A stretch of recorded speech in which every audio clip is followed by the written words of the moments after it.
I'm Mort Cooper, your host on Change Your Voice, Change Your Life. This evening's topic is the stuttering game, how to play it, how to beat it. We've met individuals who stutter, and you and both I have trouble at times relating to people who stutter. We don't know what to say. We don't know what to do. We want to fill in for them. We say the word. We don't say the word. We don't really understand how the game is played. Would you like to know how to play the stuttering game?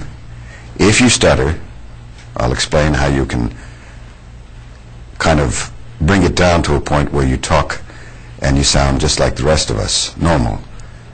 Hard to believe? I don't think so.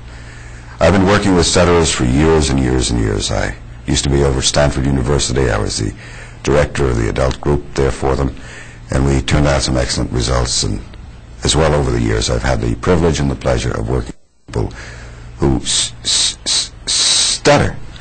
Now, that is stuttering, and we identify it as such. We're going to talk about the how, the why, the where, and all of those questions that everybody wants to know about stuttering, and why you yourself might feel that you are a stutterer. A lot of people think they're secret stutterers, and you may be one. Did you know that when you go like that, you are stuttering? People tell me they do that, and they stutter now and then. Is that what you think is stuttering? The definition really defines what the whole ball game is about. What is stuttering really about? And how do you play this game? The stutterer doesn't know. Therefore, the stutterer stutters. And the normal person doesn't know what stuttering is really about. Therefore, the normal person doesn't essentially and really stutter. Strange? Let me explain what's going on here. The stutterer has a definition in mind about what is stuttering. Ask a stutterer, what is normal speech? And the stutterer will tell you, normal speech is smooth, fluid, fluent, perfect. That's their definition. Ask any stutterer. My experience tells me that's the answer. The stutterer doesn't feel there are bobbles, or what my field calls disfluencies. Disfluencies are like that. Hesitations, prolongations, repetitions like I just did. And vocal size, like William Buckley is a paragon of disfluency or bobbles. It's fine. Charles Champlin, who does on the film scene with a Z channel, that's a disfluency. He does a lot of that, but he's very normal, and so is William Buckley and a lot of other people. James Stewart does it. There are people who say that the bobble indicates stuttering. The disfluency, the hesitation, the prolongation, like that, is stuttering. And that's where the error is made and the two roads crossed differently, going elsewhere. The normal person doesn't know that to stutter, you have to have the wrong definition in mind. But they think they are stuttering because they hesitate, they do that. And if you call their attention to it, they will tell you, as a young lady by the name of Joan told me the other day, when she went like that in the presence of a stutterer, that she stutters now and then. She isn't stuttering. That's normal. That's a normal bobble, and every one of us does that. In fact, if I go back in time, in a kid's speech, there are 45 of those bobbles or hesitations or repetitions per 1,000 words as the kid is growing up. That's your kid, my kid, and ourselves. Some have more, some have less. But the point I'm making is that these bobbles are very, very natural to us. When we're growing up, some of us respond to those who tell us we're doing those bobbles. And we react, and then we anticipate. Those words I'm going to talk about, reaction and anticipation. It's basically the way to become a stutterer. Kids basically all bobble. We all hesitate like that. We repeat. We're growing up. We learn how to talk. We're not perfect as we develop. In fact, as we're adults, we're not perfect as adults. There are no perfect speakers. And you might think that when you bobble or hesitate, you're a secret stutterer. You're not. The fear is there. It's like the fear of public speaking. There are so many people that fear public speaking. And the reason for that is they anticipate what somebody's going to say. They already have a reaction in their gut about what's going to happen. Reaction and anticipation are two of the factors that can create problems, not only for the stutterer but for those who talk in public. But they're very similar aspects, and I'm going to talk about that. Stuttering can come from stress, too much stress, and you get a lot more bobbles, and when you do that, people pick it up and they mention it. When they mention it to you, you react to it. Not everybody reacts to it, mind you, but those who react to it have a chance of becoming a stutterer. Now, there's a time and place as you bobble, as you grow up. You can move past that stage. Don't get excited. Don't push that stage. Just leave it alone. There's a primary stage and a secondary stage. Primary is when you're bobbling like that. It's very normal. Secondary stage is when you're trying to avoid what is normal, and you preform the tongue right up against the upper teeth, or you hold the tongue statically in your mouth. Did you know that when you ask a stutterer where his tongue is when he's talking, he knows, basically, he or she knows where the tongue is. They preform it. They set it so that they can say the word or the sound before they get to the word or the sound, and you can't do that. It's impossible. Speech is spontaneous. But it comes back from a long history of fear and anticipation that they're not going to get the sound out, so they begin to preform these sounds, and in time they can't get the sound out because they're making speech impossible and abnormal. Is stuttering neurological? There are many people who think so. I don't. My view is it's learned, and it's learned over a period of years, and it's a bad habit. Robert Burns said, well, God to give us the gift to see ourselves as others see us. And I think that's true. If we only understood that speech has a lot of bobbles to it, don't react to it and accept it, and hear it in others, then we're going to be okay. The young man who comes in to see me, he's 10 years old, when I ask him about the bobbles and the hesitations and prolongations and repetitions in other people, he doesn't hear them. He simply thinks that they're perfect. And I tape other people, I play back those tapes, and finally he begins to hear the bobbles, the hesitations, the prolongations, the repetitions. And so he realizes that other people are doing this. At first, the stutterer, when he realizes other people are bobbling, thinks everybody is a stutterer. But that's not true. Everybody bobbles, you and I. And you, because you fear that you're a secret stutterer, live with this fear throughout your life, thinking that, hey, there's something wrong with you. And there's nothing wrong with you, really. It's just that your concept of what is normal is abnormal and wrong.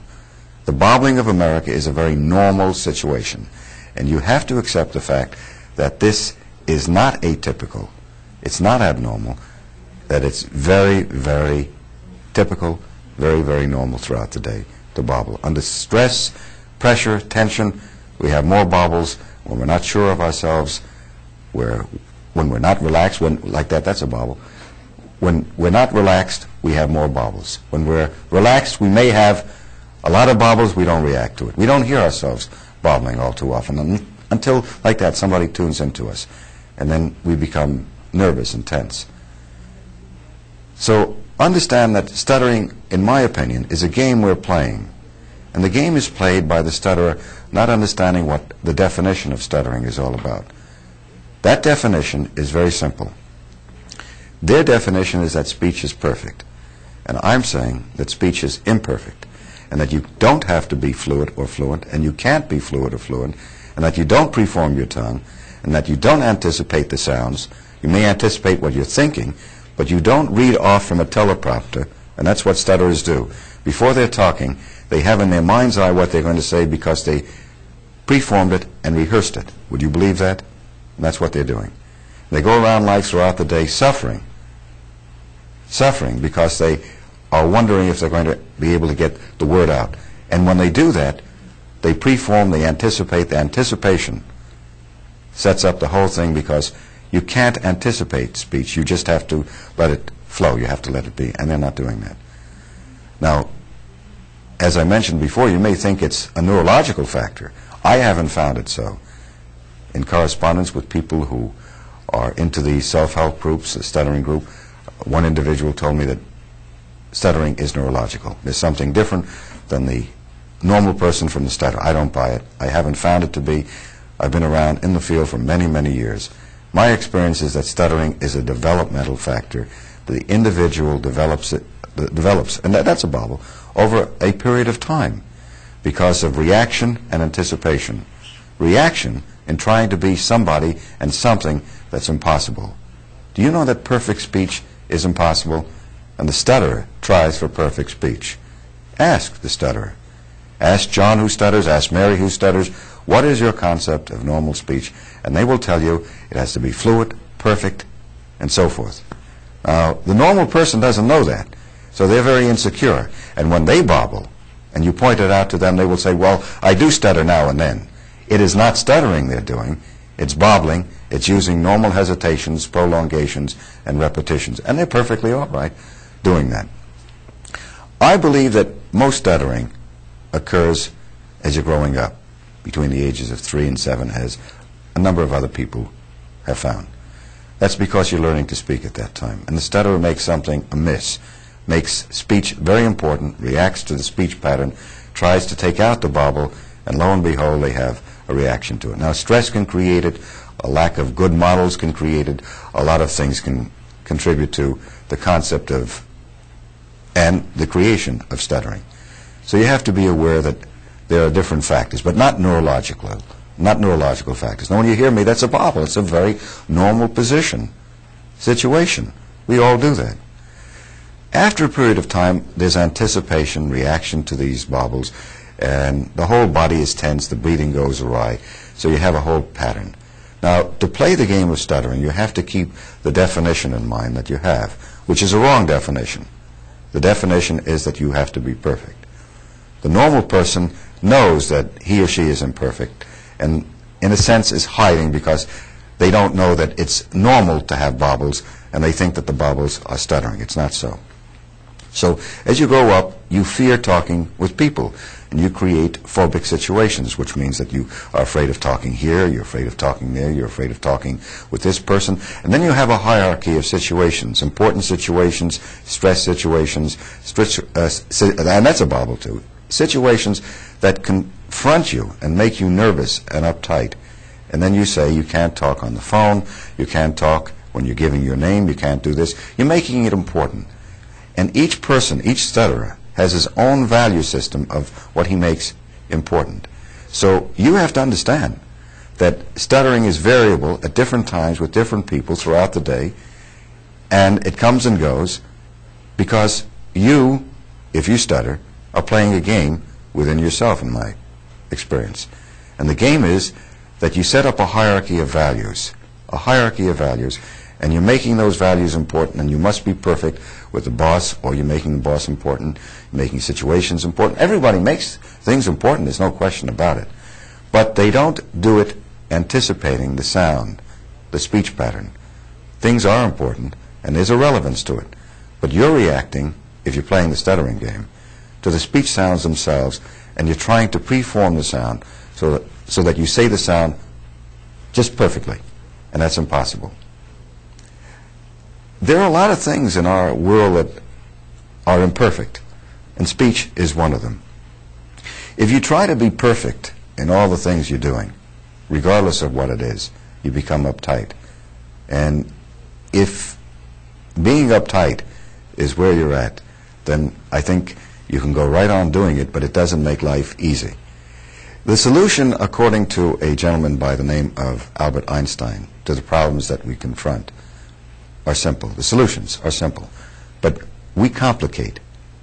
And when we simplify, that's a bobble. When we simplify, we talk with God, because God made it all simple, according to Albert Einstein. I agree with that. So if you're playing the stuttering game and you want to stop it, may I make a suggestion to you? If you fear that you're a stutterer, you're a secret stutterer, and many people fear they are secret stutterers. Many people fear talking in public, and they fear that it's something with them. It's not neurological, it's something they don't understand. If you want to play the stuttering game, you can continue it. But if you want to stop it, there's a way of doing it. Now, the stutterer does something that's different than you and I do. And what the stutterer does is he or she machine guns the bobble. That. Instead of saying that, instead of it being a casual bobble, the stutterer machine guns the bobble. I'll do it for you. The day your ear picks up that machine gunning of the bobble, the day you could see the lips, you can hear the sound. You don't even have to be near the person to pick up the fact that that is a stutter. So it is my view stuttering is identifiable simply by the manner in which they are using the repetition. Now, a lot of people have disfluencies, and they have easy disfluencies. They're not stutterers because they don't define themselves as stutterers. They don't react. The word is react to themselves as stutterers. And as long as they don't react to themselves as stutterers, they don't stutter. The bobble is something like I do. It's something I do, and we accept it. When I'm talking, I talk with it, and if I do that, and do you hear that? It's a bobble. We all do that. The normal person will not machine gun the bobble, and therefore, it's very normal speech. Don't point out the bobble to the normal person because they become uptight thinking that that is stuttering. The stutterer thinks it is stuttering when you bobble. So you can't discuss that readily. Readily, I say. When you meet with a stutterer and they go like that, and what do? Do you say anything to the person? Do you fill in the word? Do you try to talk about stuttering, or do you just ignore it and say, hey, that's the way they are? And they think that's the way they are, and you think that's the way they are, so nothing happens, and they go right on machine gunning the bobble. Now, my suggestion is talk about what a bobble is. A bobble is normal. It's a disfluency. My field uses the word disfluency. It's a big, big word, disfluency. I use the word bobble, bobble. But I don't like that. I'm not machine gunning it. When I say bobble, you accept it and I accept it, and you hear it like that. And that's very normal. If you tune in to people on the radio or TV, you will hear people bobbling all over the place. And the reason for that is that people find the bobbling of America to be the norm. You have to have the bobble to be normal. Is that hard to believe? So when I go like that, that's okay. But not to do that. The stutterer, in an attempt to avoid the bobble, remember, preforms the tongue and machine guns the bobble, so it has that effect. And because it has that effect, it makes you identify the individual as different. The reaction then of you to the stutterer, he sees your face, he sees your reaction, intensifies the response. He or she attempts to be other than a stutterer. And in the attempt to be perfect, it makes it worse. If the stutterer feels you're judging, it's much worse. Did you know that a stutterer could talk basically in a room by himself or to a kid or to a dog and not stutter? He can sing, she can sing. Why? Because they're not traumatized on those aspects of speech. And they haven't failed in those situations, and they're not being judged. Stuttering is a game. It's a judgmental game. And the stutterer running with the wrong concept is fearing his speech or her speech and wants to be perfect and can't be perfect. If it's a boss, it's more important to him or her, or if it's an important situation, depending on the hierarchy of value, what's important to one stutterer or to one person is not important to another person. So they vary. That's why stutterers, in my opinion, vary from situation to situation and person to person. But a lot of them have trouble with their names, saying their names, or talking on the phone. And the reason for that is they can't see the other person on the phone. And the only means, that's a bobble, the only means of talking with the other person is through voice. And they can't handle that readily. In point of fact, an awful lot of stutterers have trouble with their speaking voice because they let the voice go down or they let the voice go too high. They don't use their real voice to get heard, liked, and listened to. Stuttering, then, is a consideration that we have to understand is not something you're born with, in my opinion. It's not neurological. It's something you develop over a period of time. And to stop it, you have to change your definition of what is normal, accept the bobble, and use the bobble easily, casually. Don't machine gun it. So if I say that to you, and I'm talking like this, you hear it all over the dial on radio and television, in public. People like repeat those words, but they don't. People, they don't do that. The stutterer, remember, makes that sound so important to get it perfect that it calls attention to itself, and then, in that sense, interferes with communication. And that's what it is. So to play the stuttering game, you have to have a wrong concept, you have to machine gun the sound, and you have to make things important to the extent that they're out of line, they're unreasonable, it's impossible, it can't work. That's what the stutterer is doing with the speech pattern. I'm going to just talk with you and say, my name is Mort Cooper, and I'm talking with you this way, and I do this throughout the day. I have a lot of bobbles in my speech throughout the day. But what's interesting about a lot of bobbles is that if somebody were to come to me and is a stutterer, Joan or John, Mary, whatever, when they hear my bobbles, ironically, they tell me I'm a stutterer. They're tuning in, if they do tune in, to my bobbles, as though the bobbling is stuttering, and the bobbling is not. But they're sure it is. So they're already defining themselves as to what stuttering is all about. And they're trying to avoid the bobble to be perfect, because perfect speech is where the stutter is coming from. If you let down some of your gods, let down some of your important concept of what is right and wrong, you have to face within yourself an image and an identity.